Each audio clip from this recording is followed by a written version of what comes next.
Assalamualaikum warahmatullahi wabarakatuh. Perkenalkan, nama saya Muhammad Rayhan Hafiz dengan NIM 15036236062. Sebelumnya saya mengucapkan terima kasih kepada Bapak Profesor Dr. Rian Arthur MPD selaku dosen pembimbing dari evaluasi pembelajaran, yang dimana saya diberi kesempatan untuk mempresentasikan hasil tugas saya, yaitu literatur review penerapan model evaluasi CIPP pada evaluasi program praktek kerja lapangan di sekolah menengah kejuruan rumpun teknologi konstruksi dan properti. Langsung saja saya masuk ke pendahuluan, di mana di literatur review yang saya buat ini, pendahuluan saya itu berisi tentang yang pertama ada definisi dari evaluasi itu sendiri, lalu ada tujuan dari evaluasi itu sendiri, lalu ada definisi dari program, dan juga ada definisi dari evaluasi program. Pada paragraf keduanya itu, di sini saya itu membahas tentang definisi dari sekolah menengah kejuruan itu sendiri, lalu ada definisi dari praktik kerja lapangan, dan juga ada tujuan dari program PKL. Namun saya membuat ini karena ada masalah yang dimana pelaksanaan PKL itu belum maksimal karena adanya kurikulum pendidikan yang tidak sesuai dengan kebutuhan dunia kerja. Nah, metode penelitian yang digunakan ini berupa kajian pustaka atau literatur review. Lalu kita masuk pada bab pembahasan, yang dimana yang pertama itu ada model dari evaluasi CIPP itu sendiri, dan juga di sini ada pengertian dari model evaluasinya itu. Lalu juga ada definisi dari model CIPP itu sendiri. Lalu di model ini juga ada keunggulannya, yaitu model ini terletak pada kemampuan melihat seluruh aspek secara utuh, yaitu dengan menilai latar belakang, sumber daya, tahapan pelaksanaan, dan hasil akhir dari berbagai sisi. Dan model evaluasi CIPP ini memiliki 4 komponen utama, yaitu komponen konteks, ada komponen input, lalu komponen proses, dan terakhir itu ada komponen produk. Lalu penerapan model evaluasi CIPP pada evaluasi program praktik kerja lapangan di sekolah menengah kejuruan rumpun teknologi konstruksi dan properti, yaitu di sini saya itu menganalisis dari penerapan model evaluasi CIPP ini pada artikel yang berjudul evaluasi program praktik kerja lapangan dengan metode CIPP, yang dimana evaluasi konteks itu tujuan utamanya itu mengevaluasi konteks adalah menemukan kelebihan dan kekurangan dari berbagai objek seperti lembaga, program, kelompok sasaran atau perorangan, serta memberi panduan untuk perbaikan. Nah, indikator pada komponen konteks pada artikel tersebut itu, yang pertama itu ada tujuan, persiapan, dan lingkungan program praktik kerja lapangan sendiri. Nah, dari indikator tersebut didapatkan hasil konteks program praktik kerja lapangan itu dinilai baik, tetapi belum mencapai kategori sangat baik.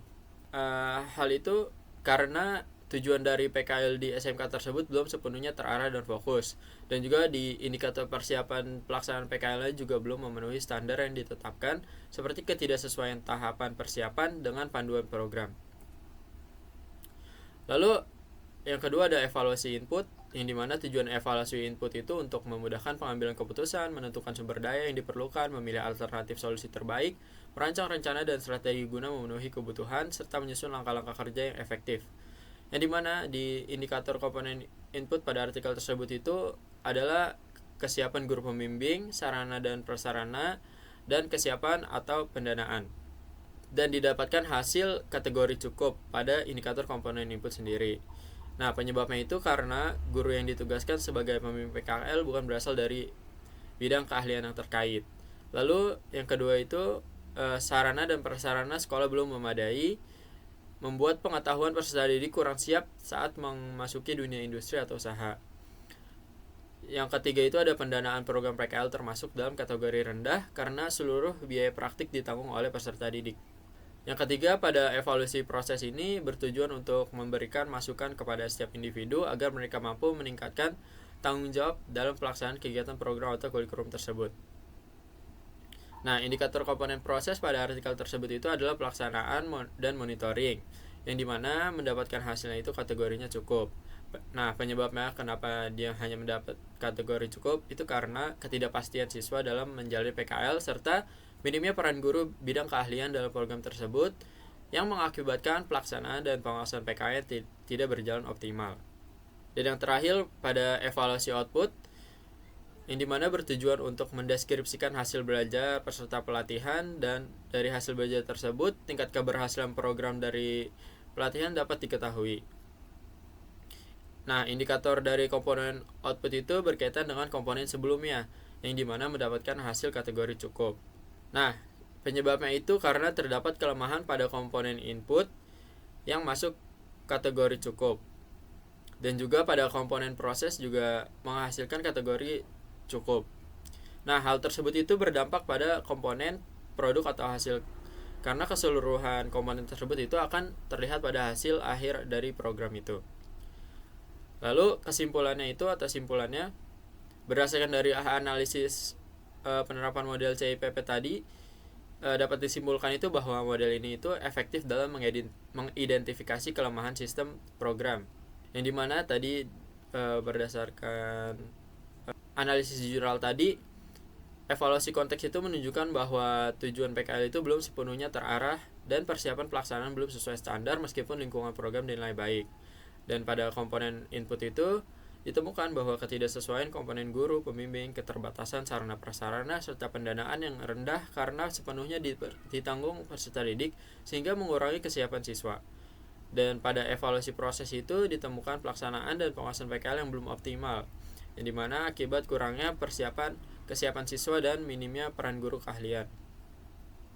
Yang akhirnya itu semua itu berdampak kepada evaluasi produk, yang dimana menunjukkan hasil PKL yang hanya berkategori cukup karena dampak dari kumulatif tadi dari kelemahan pada komponen input dan proses. Nah, secara keseluruhan model CIPP ini membuktikan bahwa keberhasilan PKL itu sangat bergantung pada keselarasan tujuan, ketersediaan sumber daya, pelaksanaan terstruktur, serta evaluasi berkala. Maka rekomendasi dari hasil evaluasi ini diperlukan perbaikan kurikulum sesuai kebutuhan industri. Lalu yang kedua itu peningkatan kompetensi guru, penyediaan fasilitas memadai, serta pendanaan yang didukung oleh sekolah atau mitra industri. Dengan demikian, model CIPP ini dapat menjadi acuan strategis dalam merancang dan memperbaiki program vokasi agar lebih relevan dan berdampak positif bagi peserta didik. Sekian presentasi dari saya. Kurang lebihnya mohon maaf. Wassalamualaikum warahmatullahi wabarakatuh.